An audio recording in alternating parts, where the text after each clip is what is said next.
Ang pamagat po ng ating bagong sermon series, Counterculture, Living as True Christians in this Broken World. Ito pong sermon series na to, na sa sulat ni Pablo kay Titus, explores how the gospel enable believers to live distinct, godly lives in a society marked by moral, ethical, and spiritual brokenness.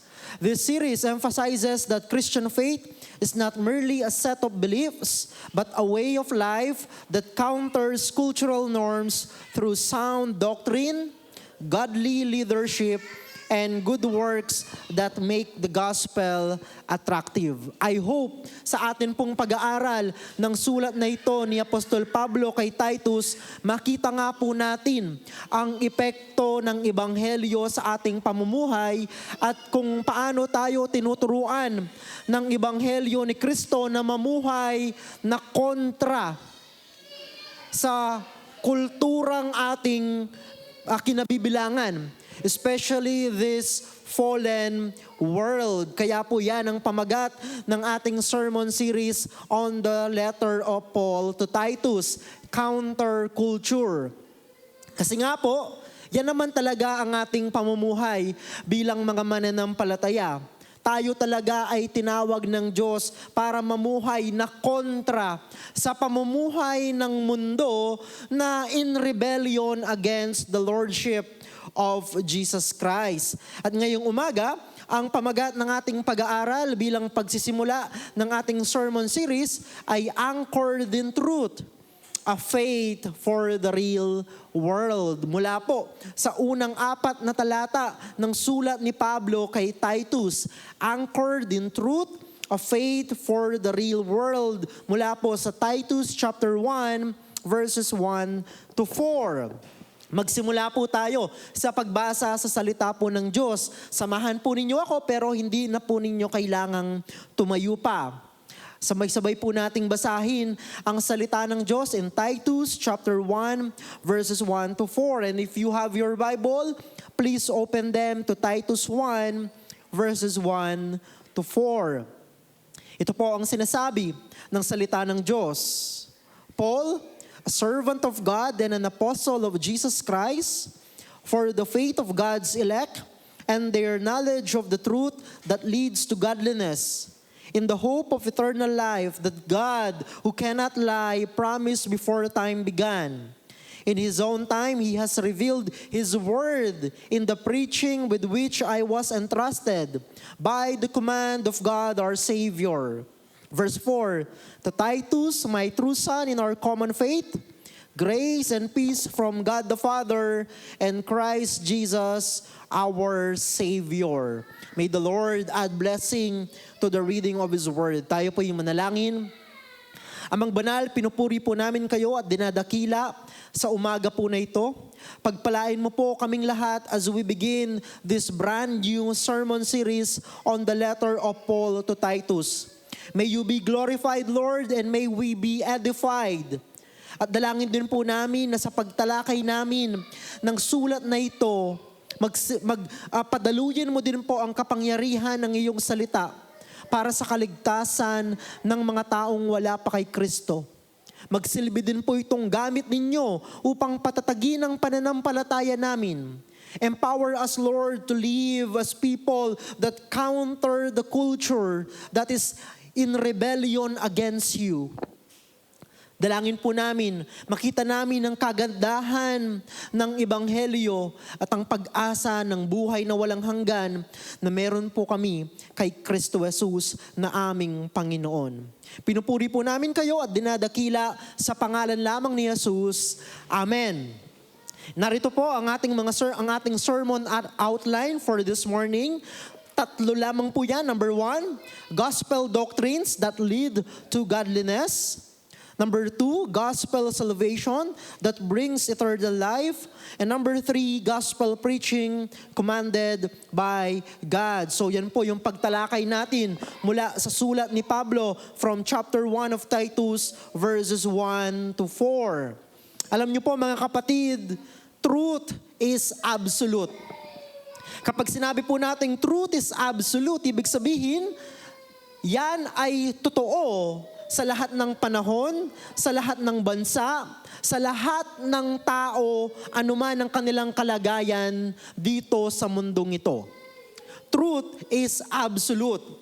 At dahil po ang katotohanan ay absolute, ibig sabihin ito po ay relevant in all ages, cultures, and nations. Hindi po pwedeng sabihin ng mga tao na ang pananampalataya natin kay Kristo ay hindi na nababagay sa modernong kapanahunan dahil yan ay sinabi noong unang panahon pa lamang. Hindi po ganoon ang ating pagtingin sa ating pananampalataya sa katotohanan ng ebanghelyo. Dahil nga po naniniwala tayo that truth is absolute. Therefore, the claim of the gospel of Christ is an absolute truth. Ano po ba ang claim ng ebanghelyo? Ano po ba ang itinuturo ng ebanghelyo ni Kristo? Sabi ng ebanghelyo ni Kristo, si Jesus ang daan, ang katotohanan at ang buhay. Walang makakaparoon sa Ama maliban lamang kay Jesus. That is the claim of the gospel. In other words, sinasabi po ng ebanghelyo na walang ibang paraan para mapunta sa langit ang tao maliban lamang kay Jesucristo. No one can come to God except through Jesus Christ. And the gospel is the power of God unto salvation. Yan ang ating pananampalataya. Yan ang ating itinuturo sa mga tao. That is our truth claim. And because that claim is written in the Bible, we believe that that truth, that claim is absolute.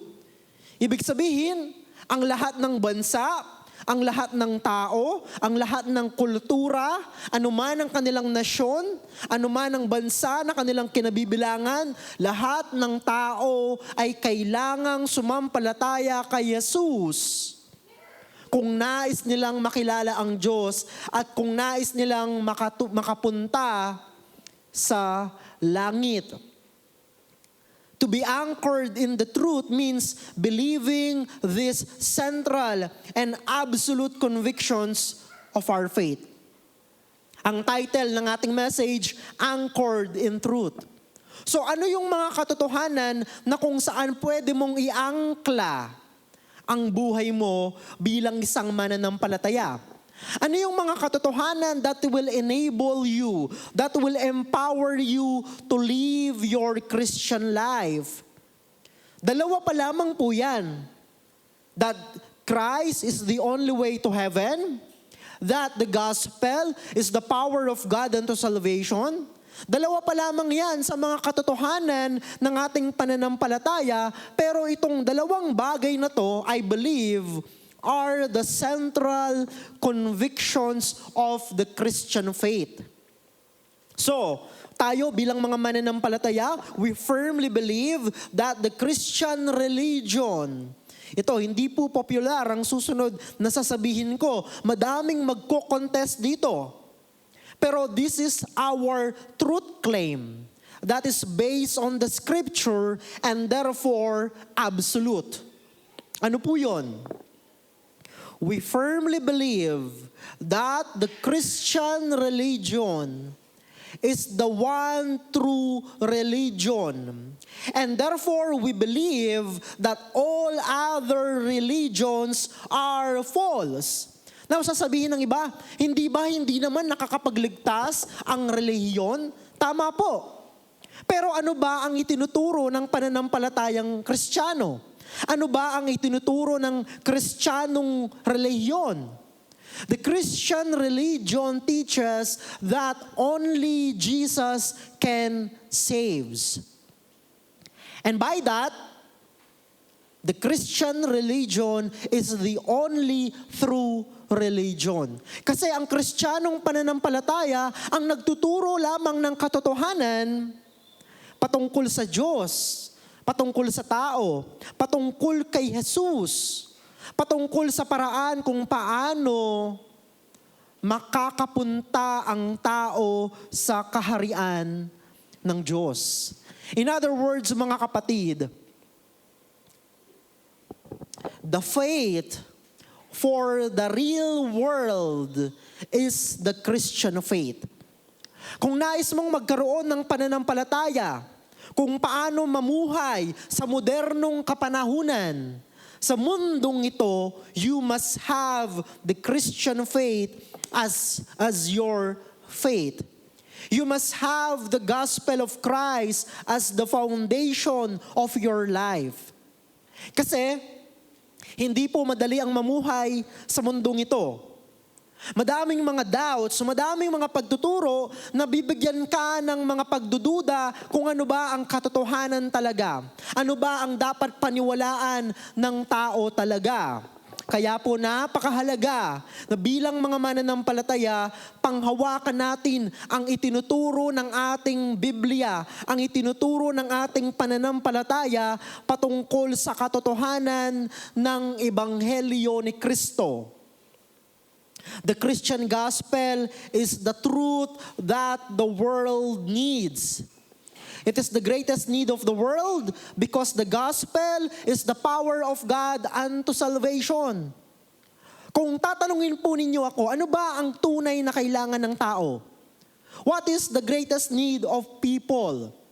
Siyempre, madaming mga tao ang pwedeng magsabi na ito ang kailangan ng mga tao.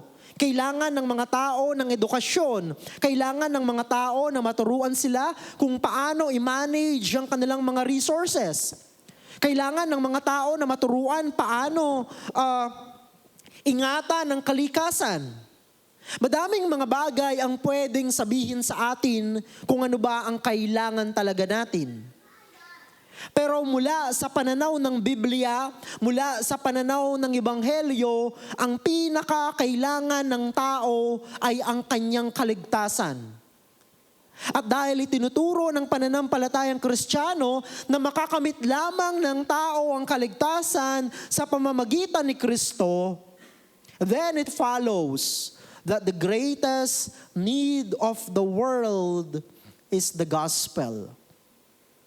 The greatest need of the world is Christ. Now, the letter of Paul to Titus is one of the 3 pastoral letters in the New Testament. Natapos na natin yung dalawa, 1 and 2 Timothy. At itong pangatlo, itong sulat niya kay Titus. Kung matatandaan po ninyo, tinawag na mga pastoral epistles yan dahil sinulat sa mga pastor. Timothy is a pastor, Titus is a pastor. Pero dahil yan ay nasusulat sa Biblia, ibig sabihin, meron din niyang itinuturo sa mga mananampalataya na hindi naman pastor. Bagamat ang pangunahing disenyo ng pagsulat ni Pablo sa mga sulat na yan ay para bigyan ng instruction itong mga mas nakababatang pastor kung paano dapat gawin ang ministry, I believe that meron din niyang sinasabi sa atin o sa inyo na hindi naman po mga nagpapastor. It was written primarily to a pastor and functions as a manual of church order and conduct. Halos pareho lang naman talaga kung titignan natin yung 1 and 2 Timothy at Titus kasi same issues kumbaga ang ina-address ni Pablo from a different perspective and from a different setting nga lang. Pero kung titignan natin yung underlying truth na sinasabi ni Apostol Pablo sa mga sulat na ito ay pareho. Pero itong sulat kay Titus, it also contains instructions for different people groups in the church. The older women, the older men, the younger women, the younger men. Mga pagtuturo na isinasabi ni Pablo, paano ba dapat mamuhay ang mga mananampalataya sa loob ng simbahan? Ano ba dapat ang maging itsura ng kanilang relasyon sa bawat isa? Ina-address din po yan ni Pablo sa sulat na ito. Hindi lamang yon, inilatag din po ni Pablo ang mga qualifications for elders. Ano ba yung dapat tignan sa mga magpapastor sa mga simbahan? Ano ba yung mga qualification na hinihiling ng Biblia sa mga nagpapastor, sa mga elder? And syempre, kasama din po dyan ang instructions to do good works and an explanation of the gospel for the purposes of refuting false teaching. Yan, kumbaga yung summary ng sulat ni Pablo kay Titus. Now, itong si Titus ay iniwan po ni Pablo in the island of Crete. And this island is one of the largest islands in the Mediterranean. The reason why Paul left Titus in Crete is so that he can appoint elders in every town and to put what remained into order. Yun yung pangunahing dahilan ni Pablo kung bakit iniwan niya itong si Titus in the island of Crete. Katulad din ng trabaho ni Timoteo in Ephesus, ganyan din ang gagawin ni Titus. Sabi niya, appoint elders in every town at ayusin mo yung mga dapat pang-ayusin sa mga simbahan in the island of Crete. Now, sabi po ni Dr. John MacArthur, itong greetings po na ito or yung tinatawag na salutation in verses 1 to 4, no, yun yung panimula ng sulat. Itong panimula ng sulat na ito, ayon kay John MacArthur, emphasizes the nature of Paul's service as an apostle to Christ, as an apostle of Christ. Si Pablo bilang apostol was given the task of proclaiming the gospel for the salvation of God's elect. Tinawag ng Panginoong Jesus si Apostol Pablo upang ipangaral ang ebanghelyo, upang marinig daw ng mga pinili ng Diyos ang salita ni Kristo in the gospel. Paul, as an apostle, is to teach the word of God. Ano yung reason kung bakit kailangang ituro ni Pablo ang salita ng Diyos? For the purpose of building up the faith of God's people. So ang reason kung bakit nangangaral si Pablo ay hindi lamang para maligtas ang mga pinili ng Diyos. Ang dahilan kung bakit nangangaral si Pablo ng salita ng Diyos ay para tumatag ang pananampalataya ng mga Kristiyano. So when we preach the Word of God, it can lead to salvation to people who are not yet in Christ. Pero sa mga nakay Kristo na, when the Word of God is being preached to them, ang ginagawa ng salita ng Diyos ay pinapalago, binibuild up ang ating pananampalataya. So when your pastors preach to you the Word of God, the purpose is to build you up in your faith. Pero sa mga wala pa kay Kristo, ang purpose is to save them, to bring them to Christ. Kaya po, kung mapapansin po ninyo, kapag ako'y nananalangin, ang laging panalangin ko is that, Lord, iligtas mo po ang mga wala pa kay Kristo. At patatagin ang pananampalataya ng mga nakay Kristo na. Di ba, pastor, mga Kristiyano na tayo, bakit kailangan pang ipanalangin na iligtas yung mga wala pa kay Kristo?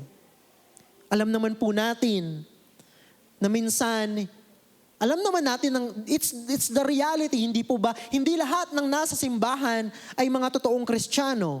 Now, I'm not here to judge, pero ang assumption ko is that tayong lahat ay mga tunay na mananampalataya. But since I cannot see your faith, I pray to God na iligtas ang mga nandito na maaaring wala pa kay Kristo. At yung mga tao naman na kay Kristo na totoo ang kanilang pananampalataya, ang ginagawa ng salita ng Diyos ay mas patatagin, palaguin sila sa kanilang pananampalataya. So mga kapatid, pinapadaloy talaga ng Diyos ang pagpapatatag niya sa ating pananampalataya sa pamamagitan ng kanyang salita. Especially kapag ang kanyang salita ay ipinapangaral sa pagtitipon ng mga mananampalataya. Hindi lamang yan, yung pagiging apostol ni Pablo, ang layunin is to reveal God's purpose of bringing believers to glory. So dito makikita natin, dito pa lamang po sa unang 4 na talata ng sulat ni Pablo kay Titus, binigyan na ng summary ni Pablo ang itsura ng kanyang ministry at ang laman ng kanyang pangangaral. Kung titignan po natin ng mabuti, nandito na. Ito yung message ni Pablo. Ito yung katotohanan na kung saan pwede nating iangkla ang ating mga buhay. That is why, in this sermon, mga kapatid, I want to show you the truth of the faith preached by Paul based on the salutation of Paul's letter to Titus in verses 1 to 4. In this sermon, I want us to see the truths that we can anchor our lives on as believers in the modern world. Remember yung sinabi ko po kanina? Truth is absolute. At dahil ang katotohanan ay absolute, ito ay relevant, ito ay totoo, anuman ang panahon, anuman ang kultura, anumang uri ng mga tao. And that is the claim of the Christian gospel. So tignan po natin yung una. From verse 1. Gospel doctrines that leads to godliness. Gospel doctrines that leads to godliness. Pakinggan po ninyo ang sinabi ni Pablo. Verse 1. Paul, a servant of God and an apostle of Jesus Christ, for the faith of God's elect and their knowledge of the truth, which means doctrines, the doctrines of the Christian faith, the body of doctrines of the Christian faith. Sabi niya, and their knowledge of the truth that leads to godliness. So dito pa lamang makikita na natin na ang purpose ng doctrine, ang purpose ng theology is not just to inform our minds, but to make us godly. Madalas sinasabi ng iba na hindi na dapat pag-usapan ng doktrina. Hindi na dapat ituro ang theology kasi masyadong academic. Hindi kaya ng ating mga isip. Pero alam niyo po, bagamat merong talagang academic theology that can squeeze your mind and your brain, pero biblically speaking, ang layunin ng pagtuturo ng mga doktrina ay para gawing makadiyos ang mga Kristiyano. In other words, your theology is nothing kung hindi yan nagdudulot ng pagbabago sa iyong buhay. At dito, maliwanag na sinasabi ni Pablo na ang aking pagiging apostol ay para dito sa layunin na to. At ano yung layunin na yon? For the faith of God's elect and their knowledge of the truth that leads to godliness. Yan ang purpose ni Paul. That's why isa siyang apostol. Yan ang kanyang mission. Yan ang kanyang job description. Ituro ang katotohanan, ituro ang mga doktrina ng pananampalatayang Kristiyano. At sa pagtuturo ng mga doktrina ng pananampalatayang Kristiyano, magdala ito sa mga mananampalataya sa kanilang paglago sa pananampalataya na naipapahayag sa kanilang pagiging makadiyos. Now, sinimulan po ni Pablo itong kanyang sulat by identifying himself as a servant of God. Now, sa ibang translation, sabi dyan, Paul, a slave of Christ. Kasi yung Greek word na ginamit po dyan ni Pablo, yun talaga yung literal na meaning, slave, alipin. Pero hindi lang basta slave. Kasi during that time, may iba't ibang uri ng alipin. Pero yung Greek word na ginamit dyan ni Pablo, ang tinutukoy niya dyan ay yung pinakamababang uri ng alipin in the Roman Empire during that time. He is introducing himself as the most menial slave in New Testament times. So kapag nagpapakilala si Pablo, ang kanyang pakilala, si Pablo, alipin ni Jesucristo. This identification of Paul as a slave highlights the truth that Paul is owned by Jesus Christ. Kapag alipin ka nung unang panahon, wala kang legal right. Hindi actually empleyado ang pagturing sa'yo ng mga amo mo. Hindi mo nga sila amo eh. Mga Panginoon mo sila. Ibig sabihin, pag-aari ka nila. Wala kang karapatan. You cannot appeal to DOLE. You cannot appeal to NLRC. Walang ganon. Pag-aari ka ng mga Panginoon mo. At ganito yung pagpapakilala ni Pablo sa kanyang sarili upang bigyang diin ang katotohanan na ang nagmamay-ari ng kanyang buhay ay si Kristo. Ibig sabihin mga kapatid, nung naging Kristiyano ka, nung naging Panginoon mo si Kristo, wala ka ng legal na karapatan sa iyong sarili. Wala ka ng karapatan na ipamuhay ang sarili mo ayon sa iyong sariling kagustuhan.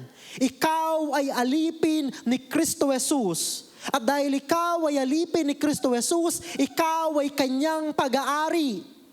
Ibig sabihin mga kapatid, hindi na ikaw ang nagmamay-ari ng iyong buhay. Ganon ang pagpapakilala ni Pablo, kasi ganon ang ibig sabihin ng pagiging mananampalataya ni Kristo. So nagpakilala siya bilang alipin ni Kristo, and then nagpakilala din po siya bilang apostol. Now, ano ba ang ibig sabihin ng isang apostol? Literally, pag sinabing apostol, ang ibig lang sabihin niyan, sent out, isinugo, no? Ibig sabihin si Pablo is the official representative of Christ. He is an official representative carrying the message of the King to his subjects. So yan yung technical na ibig sabihin ng mga apostol noong unang panahon, o during the New Testament times. Ibig sabihin sila yung binigyan ng authority ng Panginoong Hesus para ituro ang kanyang mga aral sa mga mananampalataya. And the teachings of the apostles were written down for us in the scripture. Sabi ko nga po, literally Paul was sent out by Christ to proclaim His message. So nung unang panahon, meron talagang daladalang authority ang mga apostol ni Kristo dahil nga sa kanilang pagkatawag bilang mga representante ni Kristo.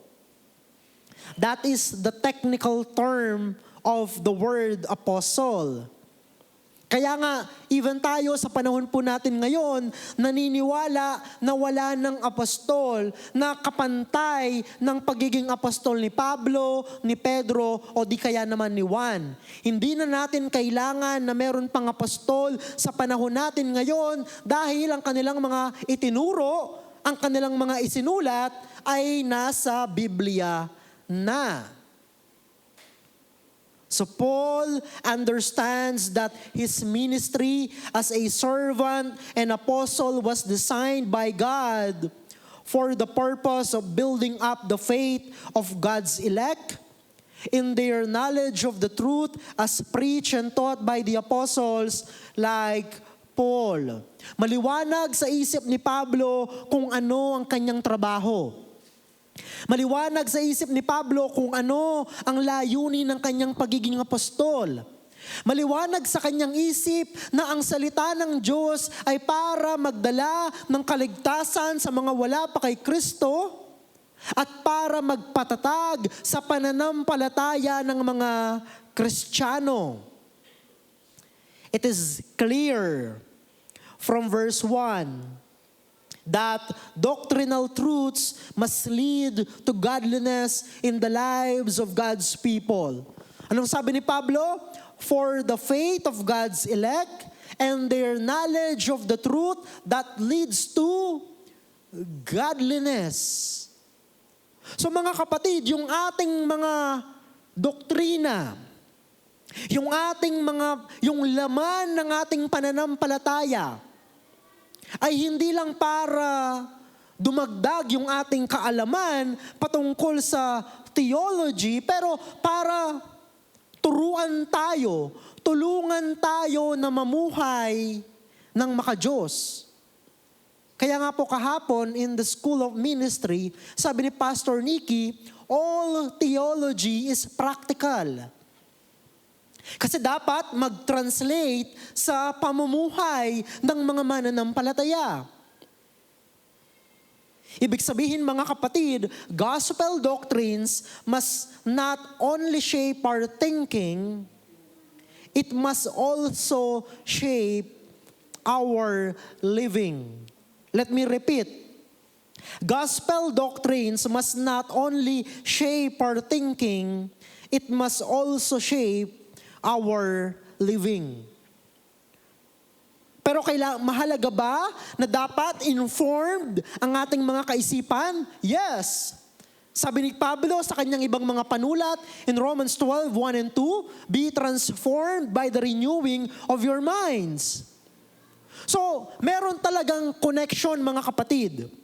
Yung transformation ng ating buhay doon sa tinatanggap ng ating mga isip. Pero kinakailangan na yung dumadaan o tinatanggap ng ating mga isip ay hindi lang manatili sa ating isip.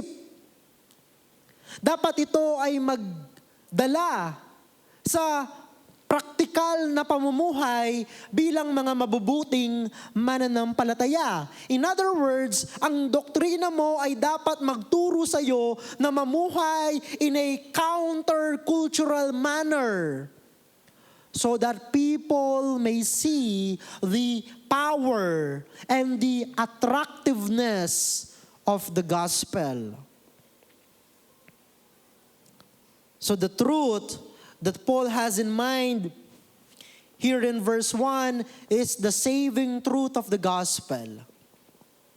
In other words, the work of the gospel did not end when we became believers. Yan yung common misconception sa mga tao, di ba? Sabi nila na bakit laging kailangan paulit-ulit na ituro sa mga Kristiyano yung buhay, kamatayan at muling pagkabuhay ni Jesus? Bakit kailangan laging mapaalalahanan ng mga Kristiyano kung ano ang ebanghelyo? Bakit kailangan laging ituro na ang kaligtasan ay sa pamamagitan ng pananampalataya kay Jesus lamang at hindi sa pamamagitan ng gawa? Bakit kailangang paulit-ulit nating banggitin yan? Kasi po mga kapatid, bagamat ang pangunahing trabaho ng gospel ay iligtas ang mga tao, pero pagkatapos nating maligtas ay hindi po natatapos doon ang trabaho ng ebanghelyo sa ating mga buhay. In fact, yun pa lamang ang simula. Because the power of the gospel is not only in giving us salvation, but also in our sanctification. Pag sinabing sanctification, ang ibig lamang sabihin niyan, spiritual growth. No, yun lang yung technical term doon. So ibig sabihin mga kapatid, ang gospel pala ay hindi lang para magligtas. Ang gospel pala ay para din magpalago ng pananampalataya. Ibig sabihin mga kapatid, ang tunay na paglago sa ating pananampalataya ay kailangang nakaugat sa ebanghelyo ni Kristo. Ibig sabihin, yung mga mabubuting gawa na ginagawa mo, yung mga paglilingkod mo sa simbahan, paglilingkod mo sa kapwa mo Kristiyano, kung ang mga bagay na yon ay hindi nakaugat sa ebanghelyo ni Kristo na nagligtas sa iyo, magiging self-righteousness lamang sila. Bakit? Kasi in your mind, ginagawa ko to kasi I want to earn points in heaven. Ginagawa ko to kasi para pag gumarap ako sa Diyos, hopefully, mas matimbang yung aking mga mabubuting gawa kaysa sa aking mga kasalanan. You see, even in our good works, we need the gospel. Dahil ang gospel, ang trabaho niya ay hindi lamang para iligtas tayo. Ang trabaho niya ay para palaguin tayo sa ating pananampalataya, to make us godly. Kaya nga po mga kapatid, even as believers today, we will never outgrow our need for the gospel.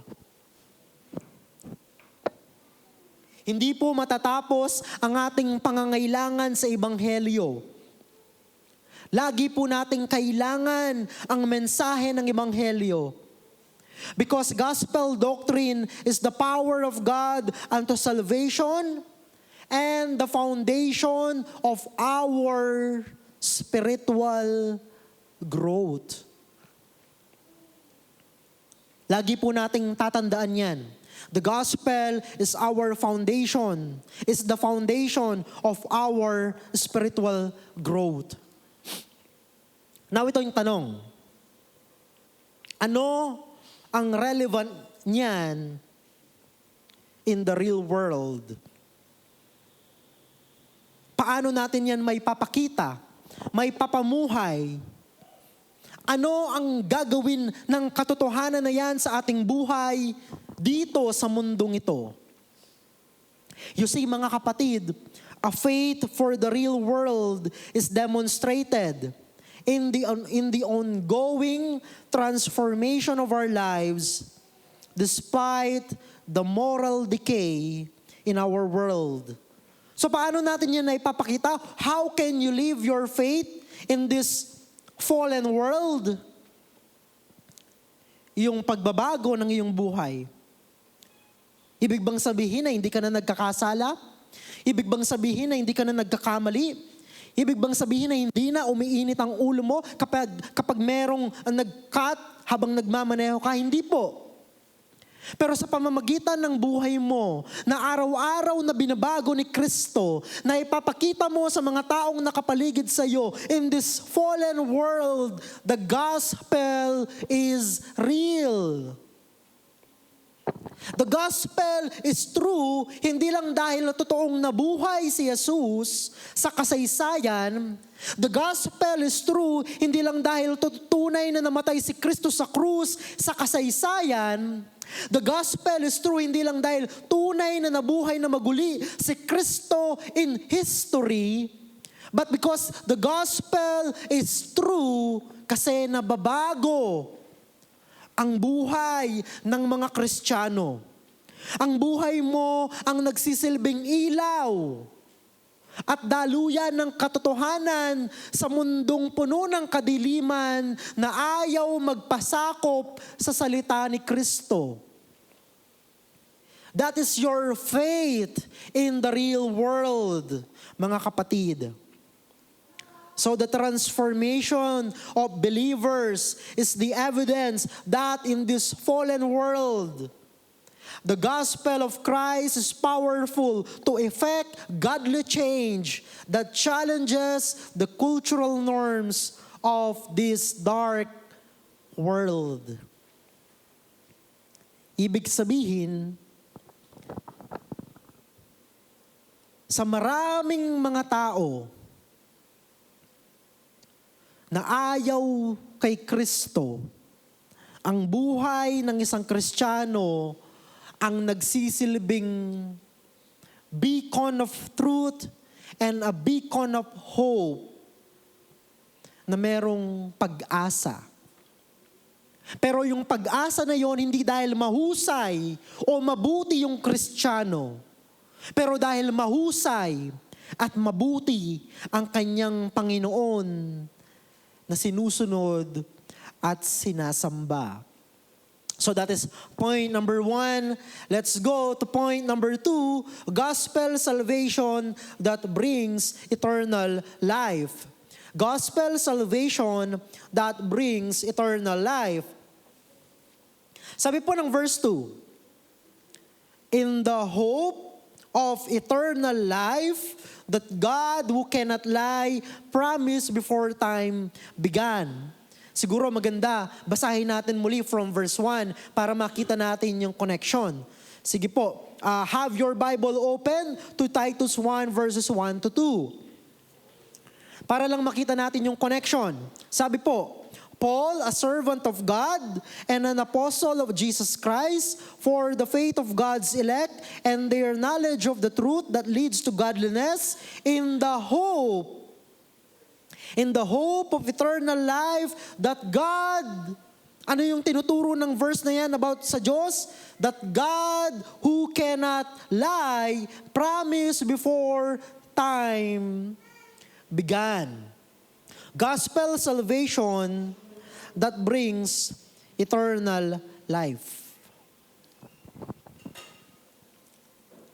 Hindi ko na po, para hindi naman maging awkward, sasabihin ko sana, itaas po ninyo ang mga kamay ng merong mga buhay na walang hanggan. Para hindi na maging awkward, hindi ko na po gagawin yon. Pero I will just assume, okay? I will just assume na tayong lahat na nandito, meron tayong buhay na walang hanggan. We believe that we have eternal life because of our faith in Christ. Naniwala tayo kay Jesus. Sumampalataya tayo kay Jesus, and therefore, we believe na meron tayong buhay na walang hanggan. Now, what if in the past week, hindi mo nagawa yung sinasabi ni Pablo in verse 1? What if mas madaming failures? What if mas madaming kasalanan? What if hindi ka naging mas mapagpasensya? What if hindi ka agad nagpatawad? What if hindi ka nagbasa ng Bible for 1 week? Pero sinasabi mo, you have eternal life. May epekto ba yan sa pananampalataya mo? Nabawasan ba ang eternal life mo? Ano pong punto ko, mga kapatid? My point is this: the foundation of our hope for eternal life is grounded in the unchangeable character of God, our Savior. In other words, mga kapatid, para magkaroon ka ng tunay na assurance that you have eternal life, huwag kang titingin sa sarili mo. Always look to the objective promises of God in the Scripture. Why is that? Because kung ang magiging basihan mo para masabi mo na meron kang buhay na walang hanggan is that ilang beses kang quiet time, ilang beses kang nagbasa ng Biblia, binibilang mo, ilang beses kang nagkasala ngayong nakaraang linggo. Kung yon ang magiging basihan mo para masabi mo na tunay na meron kang buhay na walang hanggan, then bumalik na tayo sa paniniwala na we are saved by our works. Kaya nga po mga kapatid, mahalaga na maunawaan natin na ang iyong kaligtasan ay nakaugat sa katotohanan ng salita ng Diyos. Hindi sa iyong feeling, hindi sa iyong experience, but on the objective promise of God. Kaya nga po, balikan natin yung sinabi ko kanina, truth is absolute. In other words, dahil truth is absolute, hindi yan magbabago kung magbago ang sitwasyon sa paligid mo. Kaya nga mahalaga na ilagay natin, katulad po ng title ng ating message, we must anchor our faith we must anchor our faith that we have eternal life in the unchangeable character of God. Maliwanag naman ang sabi ng verse 2, hindi ba? In the hope of eternal life that God, ano yung itinuro ng verse 2 patungkol sa katangian ng Diyos? Ano daw po? He cannot lie. And this God that cannot lie promise eternal life. So, see the connection. Siguro, ito na yung pinakamalapit na illustration, no, para makita natin. Sino dito ang may utang sa inyo? I think karamihan sa atin, no, meron.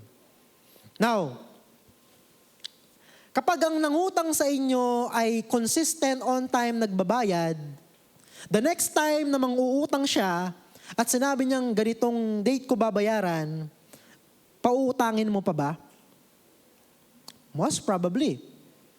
Bakit? Kasi maganda yung record. Di ba? Maganda yung record eh. I can trust His word. I can trust His promise because I know that this person is not lying. Now, hindi ko naman po, yun lang yung pinakamalapit na illustration, pero the point being is how much more ang banal at perpektong Diyos na to. Nangako na bibigyan niya ng buhay na walang hanggan ang mga taong sasampalataya kay Hesukristo. At hindi lamang yon, siya ay nangako, even before the beginning of time, there is hope of eternal life to those who will believe in Jesus Christ. Mga kapatid, ang Diyos po ang pag-asa, ang Diyos po ang assurance nating lahat na tunay na meron tayong buhay na walang hanggan. Tunay na pinatawad ang ating mga kasalanan dahil ang Diyos ay tunay at totoo at mapanghahawakan ng kanyang mga salita. Hindi sinungaling ang Diyos na nangako ng buhay na walang hanggan sa atin. Tulad nga po ng sinabi ko kanina, this hope was laid down before the beginning of time. God has promised that He will give eternal life to His chosen people through the gospel of His Son. So next time po, na merong kayong mga pagdududa, tignan po ninyo ang objective promises of God in His Word. Because our feelings are not reliable. Pero ang pangako ng Diyos sa kanyang salita, because God who promise it cannot lie, is stable, unbreakable, and unchangeable. So, tumingin po kayo sa salita ng Diyos. So, Paul became an apostle, preaching the saving truth of the gospel because of the hope of eternal life. And this faith in God's promise is trustworthy because God is truthful. He cannot lie.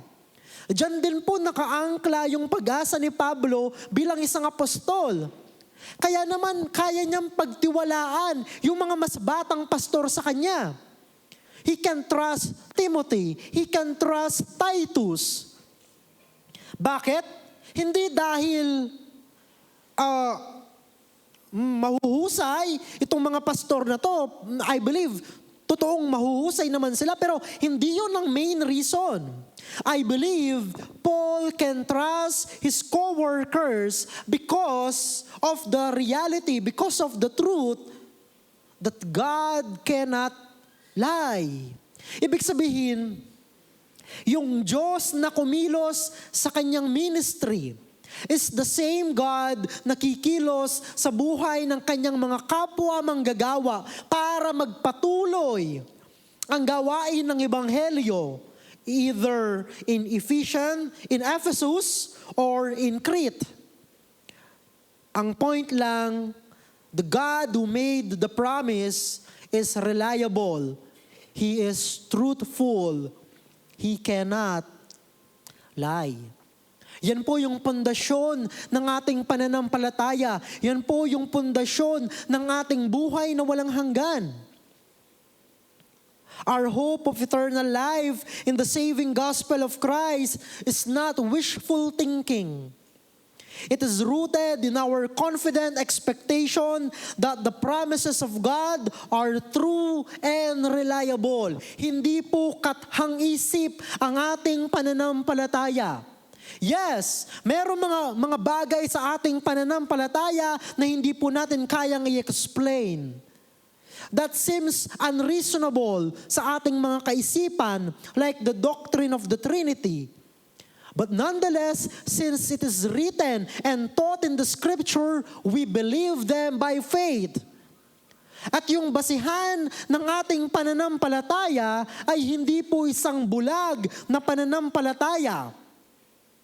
Yun po ay nakaugat sa katotohanan that God is reliable and that God is true. Ibig sabihin, hindi po maglalagay ng mga bagay na hindi tunay ang Diyos sa kanyang salita, ang Biblia. So, this hope of eternal life, which was promised by God before time began, is an irrevocable hope. It is an irrevocable hope anchored on God's sovereignty and reliability. Ibig sabihin, mga kapatid, hindi magbabago ang isip ng Diyos toward you, toward us. Ibig sabihin, hindi magbabago ang pagtingin ng Diyos sa atin. Hindi magbabago ang pananaw ng Diyos sa atin. Hindi babaguhin ng Diyos ang kanyang disposisyon sa atin. Hindi niya sasabihin na, nagkasala ka, bawas points ka. Walang ganon. Hindi ganon ang Diyos. Hindi ganon ang pagturing ng Diyos sa kanyang mga anak. Dahil ba magaling tayo? Dahil ba perfect lagi tayo? Hindi po.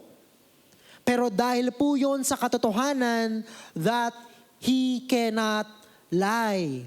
Dahil po yun sa katotohanan na siya ay reliable at siya ay soberano. So mga kapatid, Paul's confident assertion is God cannot lie. This is the absolute confidence of all Christian beliefs, and this is the absolute confidence of all Christian beliefs that their eternal life is secured and unchangeable. Ulitin ko po, this is the absolute confidence of all Christian believers that their eternal life is secured and unchangeable. Nakaugat sa katotohanan na ang Diyos ay hindi nagbabago, hindi magbabago, hindi nagsisinungaling, hindi magsisinungaling. That is our hope, mga kapatid. Yan po ang pag-asa natin. We are secured in Christ. Now, Elsewhere in the New Testament, Paul also asserted that God is the author of the gospel. Now, since God is the author of the gospel, He is truly reliable and unchangeable in His promise. I think mali po yung nalagay dyan. But nonetheless, God is truly reliable and unchangeable in His promises. Nakaugat talaga ang pananampalatayang Kristiyano. Ang pag-asa natin sa buhay na walang hanggan sa katotohanan na ang ating Diyos na nangako dito ay hindi tatalikod sa kanyang mga anak, hindi babaguhin ang kanyang mga salita, hindi tayo iiwanan, tutuparin niya at kukumpletuhin niya ang kanyang perpektong gawa sa ating mga buhay hanggang muling bumalik si Hesukristo. So my dear brothers and sisters, this is the faith that will empower us as faithful witnesses of Christ to this present world. This is what it means to be counterculture. Let's go to point number 3. And our last point, gospel preaching commanded by God. Gospel preaching commanded by God. Verses 3-4, in His own time, referring to God, He has revealed His word. Saan? God revealed His word in the preaching with which I was entrusted by the command of God our Savior. And then verse 4, to Titus, my true son in our common faith, grace and peace from God the Father and Christ Jesus our Savior. I will just focus on verse 3. Ulitin ko po, verse 3. In His own time, He has revealed His word in the preaching with which I was entrusted by the command of God our Savior. So nangako ang Diyos na merong buhay na walang hanggan sa mga taong sasampalataya kay Jesus. At ang pangako niyang ito ay kanyang ipinahayag, kanyang ipinakita sa pamamagitan ng pangangaral ng kanyang salita. At ang pangangaral ng kanyang salitang ito ay iniutos mismo ng Diyos. So ano ang laman nung salitang ipapangaral? What is the content of the word preached by Paul that was entrusted to him? Tignan natin yung konteksto. In verse 2, sabi, in the hope of eternal life. Verse 1, for the faith of God's elect and their knowledge of the truth. So ano yung laman ng pangangaral ni Pablo? Ano yung laman ng salitang ipinapangaral ni Pablo? Yung sinasabi po ng verse 2 at yung sinasabi ng verse 1. So the message embedded in those first 2 verses, yun ang kapahayagan ng salita ng Diyos na ipinapangaral ni Pablo na iniutos ng Diyos na ating tagapagligtas. Kaya nga po mga kapatid, the Christian message is always relevant in the world because our gospel preaching is commanded by God Himself. It is commanded by God Himself. Di ba yung utos, nagiging makatotohanan yan kapag merong authority yung nag-utos. Ibig sabihin, susundin natin ang isang utos kung alam natin na yung nag-utos ay merong authority na magbigay ng kautusan na yon. In the case of our faith, in the case of the gospel, the authority to preach the word of God to people came from God Himself. At dahil ito'y mula sa Diyos, dapat itong pakinggan ng lahat ng tao. Paano kung hindi po sila naniniwala sa Diyos? It doesn't matter. Kahit hindi sila naniniwala na merong Diyos, kahit hindi sila naniniwala sa pananampalataya natin kay Kristo, it doesn't matter because we believe and we claim to be true that the God of the Bible is the one true God. And therefore, siya ang gumawa at lumikha ng lahat ng tao. At kapag nagsalita ang Diyos, kailangang pakinggan ng mga tao ang kanyang sinasabi. At saan natin makikita, mapapakinggan ang salita ng Diyos? Sa pagtuturo at pagpoproklama ng kanyang salita, the Bible. So the Christian gospel can always speak to the world because it is authorized by God. The Christian gospel can always speak to the world because it was authorized by God. Kaya wag po tayong matatakot to preach the gospel, to proclaim the teaching of the gospel to all people. Kasi ang dala-dala po natin ay ang katotohanan na mula mismo sa Diyos. Dito po in verse 3, makikita natin that Paul emphasized God's timing in the revelation of the gospel, pointing once again to the sovereignty of God. Sabi ng verse 3, ano po ang sabi? In His own time. Sino ang nagpapasya? Sino ang nagdikta? Sino ang nagplano kung paano at kung kailan maipapahayag ang mensahe ng kaligtasan sa mga tao? Ang Diyos. Because God is the author of the gospel. At dito atin pong makikita ang katotohanan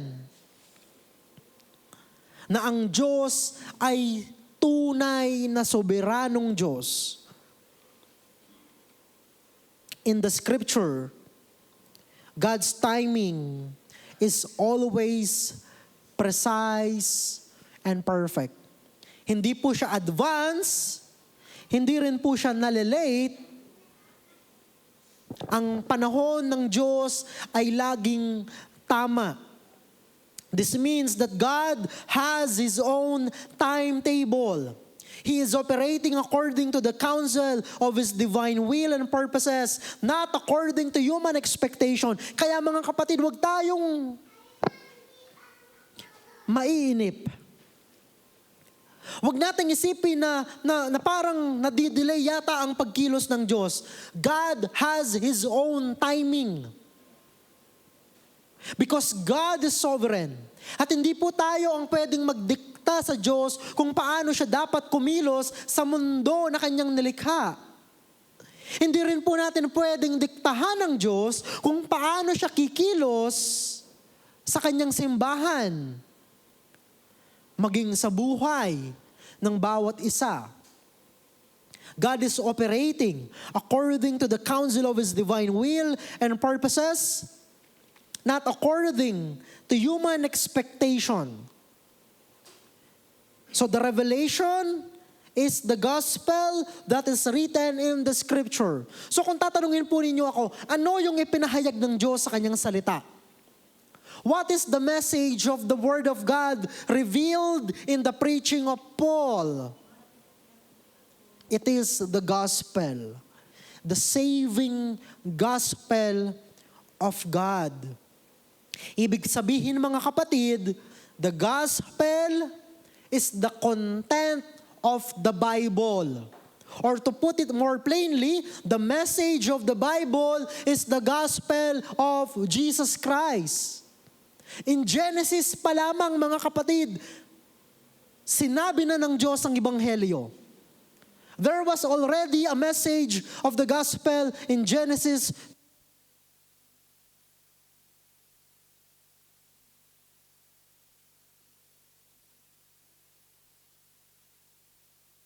And I will put enmity between you and the woman.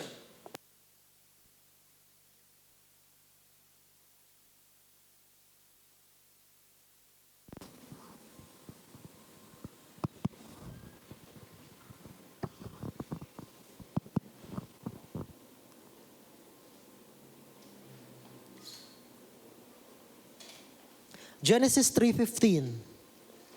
This is the first gospel. Sabi, I will put enmity between you and the woman, and between your offspring and her offspring. He shall bruise your head, and you shall bruise his heel. Ito, dito pa lamang, hindi pa ganoon kaliwanag, pero makikita na natin, mga kapatid, na meron ng agad pangako ng tagapagligtas. The seed of the woman was already promised in Genesis chapter 3. Pero meron pa, in Genesis, yung ginawa ng Diyos that foreshadows the gospel. Di ba? Nung magkasala si Adan at si Eva, the first thing na nalaman nila ay wala pala silang damit. Nakahubad sila at dahil doon nahiya sila. So anong ginawa po nila? Para takpan yung kanilang kahubaran, nagtahi sila ng mga dahon para takpan ang kanilang kahubaran. Then God confronted them. And then alam natin yung kwento, nagsisihan sila, si Adan, itinuro niya yung babae, tinuro niya yung serpent. After sabihin ng Diyos, yung Genesis 3:15 na binasa ko, meron siyang ginawa. Ano yung ginawa niya? Pinalitan yung kanilang damit na gawa sa dahon at ginawang balat ng hayop. Now, tignan po ninyo ito. Para makagawa ka ng damit na gawa sa balat ng hayop, ibig sabihin, merong pinatay na hayop. Ibig sabihin, merong nagsakripisyo para takpan ang kahubaran nila. Yung kahubaran nila, hindi lang basta kahubaran yon. Yun po'y sumisimbolo ng kanilang kasalanan. Sumisimbolo ng kanilang guilt before God. Pero anong ginawa ng Diyos? He covered their nakedness by killing someone. Yung hayop. At yung hayop na yon, anumang hayop yon, foreshadows the coming of Christ. Na sa kanyang kamatayan doon sa krus ng Kalbaryo, ang kanyang dugo ang maghuhugas ng ating mga kasalanan, magtatakip ng kahubaran natin sa harapan ng Diyos. In Genesis pa lamang, mga kapatid, nando na ang plano ng Diyos na pagliligtas sa lahi ni Adan. At kapag nagtuloy-tuloy pa tayo sa buhay ni Noah, mula sa kanyang lahi, magmumula ang lahi ni Abraham na tatawagin ng Diyos para maging bansang Israel na kung saan magmumula ang Messiah. You see, mga kapatid, the message of the Bible is the gospel. At ang buong kwento ng Biblia ay isang mahabang kwento ng pagliligtas ng Diyos sa kanyang bayan. And in Matthew chapter 1 verse 1, anong mababasa natin? Let me read again that portion of scripture para lang po maipakita ko sa inyo ang connection. Matthew 1 verse 1. The book of the genealogy of Jesus Christ, the son of David, the son of Abraham. Ito, mga pangalan lang ang sinabi, di ba? Pero anong ibig sabihin nun? Sinasabi ni Mateo in chapter 1 verse 1 na ang katuparan ng lahat ng pangako ng Diyos kay Abraham hanggang kay David ay si Jesucristo. So dito, nung sinulat ni Mateo ito, sinasabi niya, naganap na. Tinupad na ng Diyos ang kanyang pangako. And then when we move forward in the epistles of the New Testament, in this letter to Titus, sabi ni Pablo, anong sabi niya?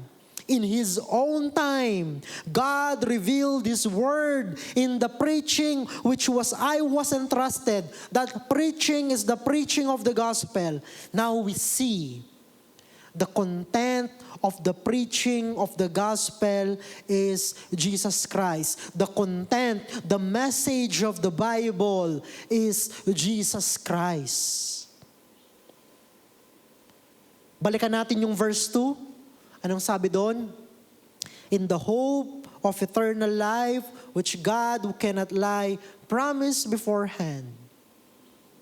Pinatunayan ng Diyos, even from Genesis hanggang Revelation, tapat siya sa kanyang mga salita. Tapat siya sa kanyang mga pangako. At ngayon, hinihintay po natin ang katubusan, kaganapan ng ating kaligtasan sa muling pagbabalik ni Jesucristo. Ibig sabihin, mga kapatid,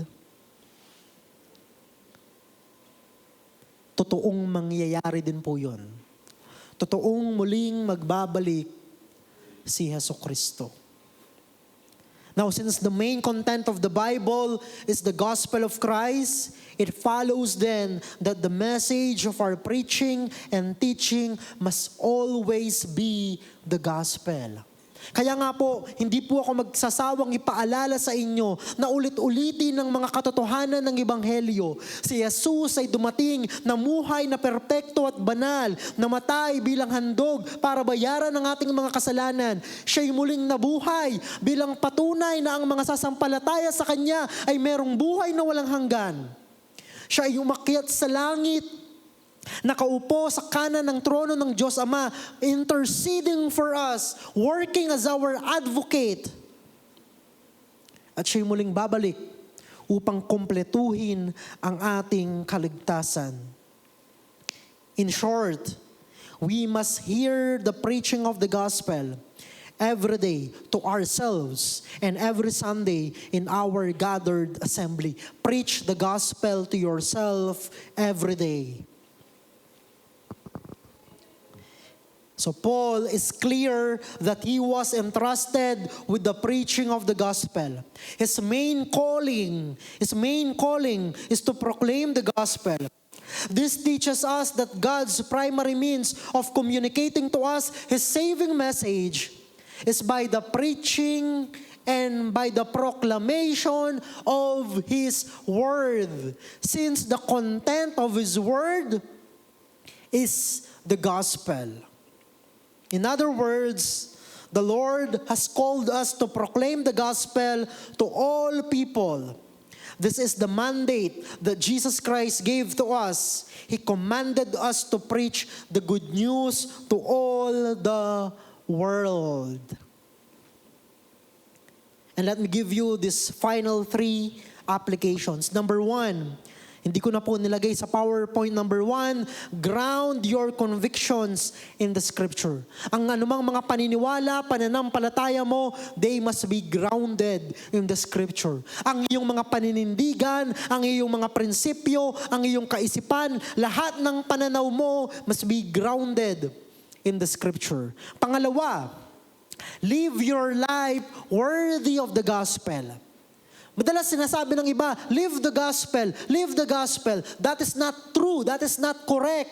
Why? Because the gospel is the person and work of Jesus Christ. We cannot live the life of Jesus Christ kasi masyado siyang perpekto, masyado siyang banal.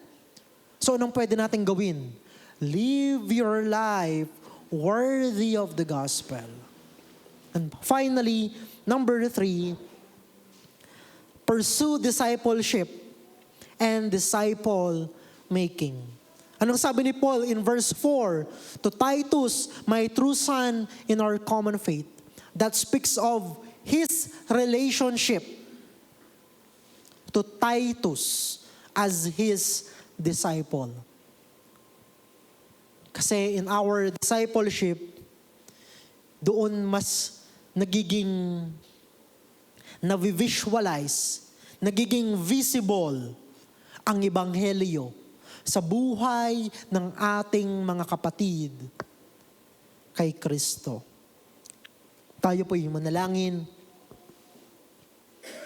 Amang Diyos, salamat po sa inyo pong mga salita. Pagpalain mo po kaming lahat, Panginoon, as we ready ourselves in taking the Lord's Supper. But Lord, i-bless mo po kami sa amin pong worship and giving. Pagpalain mo po kaming lahat, Lord, as we worship you in this in this time of our gathering. Pinupuri po namin kayo, sinasamba sa pangalan ni Jesus. Amen and amen.